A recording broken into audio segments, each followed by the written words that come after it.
Greetings everyone, welcome aboard. May 13th, 2010, Joseph James, schooloftrade.com. Here's your live ticker recap, guys. Before we get started, let's get right into it here. We took a DX pattern last night. We took one this morning.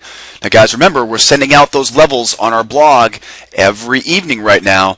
Those levels last night, we called that 26.63 long on the euro this morning, guys. As you can see, plus 10, plus 20. So in the left-hand corner here, you're going to see your call from last night.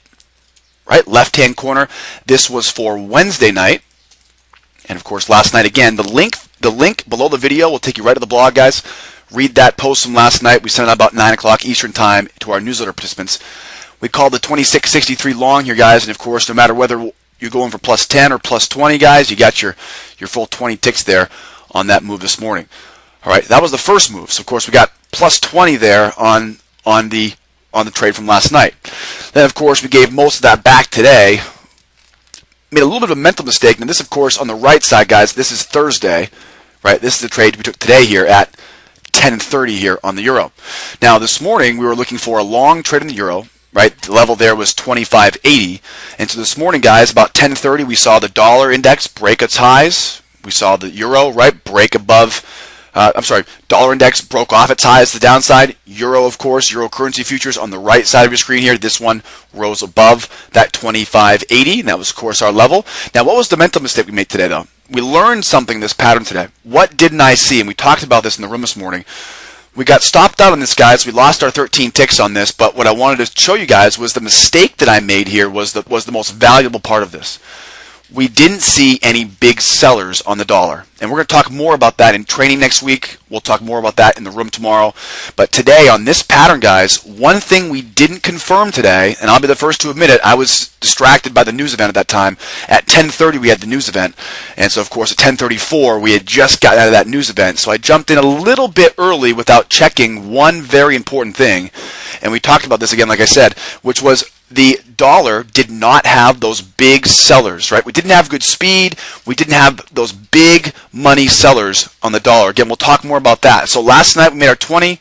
We gave back the 13 today, though, so kind of a break-even day. But this is the first loss we've had on the euro in quite some time. So obviously we do take losses. It's how we react to those losses. We'll get back on the horse. We're going to learn from this one, though, and of course we'll keep you guys posted for tonight. So make sure you guys keep an eye out for tonight's levels so you guys know what we're trading for tomorrow. All right, guys, don't forget, below the video right now, there's a link. That link will take you to our blog. On the blog, you can see where we, of course, called out those levels last night for today, and we'll do the same thing tonight for tomorrow's levels. So go to the blog and check that out. While you're there, don't forget, subscribe to our blog, guys. Sign up for our newsletter. That way you always get the heads up. We're going to email you guys the levels the night before, and you can use them, of course, to trade with the following day. Let's take a look here, guys. 2, 4, 6, 7 total trades. We took that one loss on the euro, like I said earlier. Everything else is on crude, as you can see here, right? 2, 4, 6 trades on crude, 1 on the euro. We took one final trade during the webinar today on gold. That was a small winner, but it was outside of our rules. I'm not going to add it into the track record today. So we did have one more winner on gold at about 12 o'clock today, just after the webinar ended. But again, I'm not going to count that. It was a little bit outside of our rules late in the morning. So 67 ticks, 638 USD, guys. And look at that bottom number here, guys, 9,600 USD. We aren't even halfway through the month yet, and we've almost hit that $10,000 goal. We'll keep you guys posted the rest of the month here. What's the most important thing that happened today? Well, we had jobless claims at 8:30, so we expected to see some good volume. We did. We got a little bit of volume at 8:30, but the most part, though, we kept getting mixed signals in the market. Now, what do I mean by mixed signals? I mean, we had a sideways and choppy environment, but then we looked at our average to range, and we saw the average to range was rising, which, of course, doesn't make much sense, right? If we're trading at the open, right, the open is that zero line. Okay, trading at the open, we expect things to be very choppy, right? Very quiet, very, very narrow. Well, we saw that, right? We saw sideways, choppy, slow markets around the open and close levels on crude, on gold, right?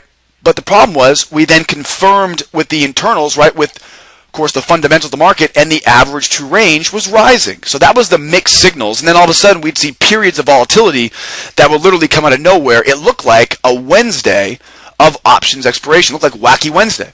Okay, so we got a bunch of mixed signals today. That kind of kept us a little bit at bay because we really couldn't get any confidence going because crude kept giving us these little tiny 2 or 3 tick moves and then reversing back against us. and then it would turn around and go 50 ticks, right, and then come right back down. So it was very difficult to feel the rhythm of the market this morning. Let's look at the dollar, though, and see if the dollar gave us any clues, because as you guys know, we always start with that dollar index. Here's my dollar index. Now, yesterday we saw this sideways range, and yesterday, right, we did a great job yesterday at taking reversal patterns at the highs, at the lows, and making do with that sideways market. We showed you guys yesterday in the video how to trade a sideways market on crude. But then this morning now you can see we're up above here now. Now we're trending up. So we had new highs in the dollar, and this contributed to those mixed signals, because when we see the dollar trending, we think, okay, the rest of the market should be trending as well. We certainly did not have any of that happening today. Whipping around left and right, very challenging environment. And again, the dollar giving us a sign here that we should have seen some trending environments today. But of course, those mixed signals I was talking about. All right, so we left after looking at the dollar here with some very good confidence, but then we saw, of course, the price action really didn't confirm. Now, the first trade of the morning, guys, crude started dropping like a rock. This is the first big drop of many today on crude. We were down and back up and up, down and back up. Okay, 8:39 here on crude. So just before 9 o'clock here, crude oil hadn't even opened up in its open outcry pit yet. Trending down here, guys. We're going to wait till we hit support here, break below that support, mark up our swing low, and we'll break below that swing low. Now, again, the red line there at support, 74.12, that's automatically located. That's my auto levels indicator. The blue lines are the swing highs and swing lows. Those are also automatically located for me. So we took 74.06 for a breaker pattern short, 8.39. We took our first profit target at +4, move our stop down to entry -1 to lock out all the risk, lock in the profit, and we got bounced out at +2. So kind of a lucky bounce there, 12 ticks or 120 USD for our first trade of the morning. Now, guys, all of these were on crude today. We didn't see anything else on the Russell, on the Euro, on the pound, guys. Everything else was here on crude today. Nothing on gold either. Next up on crude, 9:09, about 20 minutes later on. Now, at this point, crude had already opened up. Short-term trend up, so we're going to start seeing some more volume now in crude after 9 o'clock. 9 o'clock, the crude will open up. We're going to bounce off this high here, right? Bounce off that high you can see here. Make our swing high there, and then break above the swing high. Okay, so once again, we're going to come up. We're going to hit this overhead resistance level here, 74.45. Bounce up, we mark up that swing high, and we break above that swing high. That's your breaker pattern long. Okay, so breaker pattern long, 74.50. Once again, we didn't see very much out of the crude today. It gave us small moves. That was kind of the frustrating part about this mark today. This, again, another small move. Great testament, though, right? Great example of how we got our +4, we got our +1, right? We locked up 10 ticks, 2 off at 4, 2 off at 1. So we got our $100 here, obviously. We like the profitable trade. Another good example of how our trade management can capitalize on a big moving day and a small choppy day, right? Earlier on this week, we had no problem seeing +4, +8, +15. Well, today we're getting +4 and then barely getting up to +8. Okay, so in a day like today, we have to make sure we're prepared to lock up that profit, eliminate the risk, because exactly look what happened here. Right? Crude breaks to the upside, it gives us our profit, but then quickly deteriorates the downside. We missed the 2-step short there, didn't have the big sellers we needed there to get in the 2-step short. But you can see just how volatile this thing really is. Moving up, coming right back down. If you're not prepared to lock up that profit with a quality trade management strategy, guys, you're going to give back all this money here.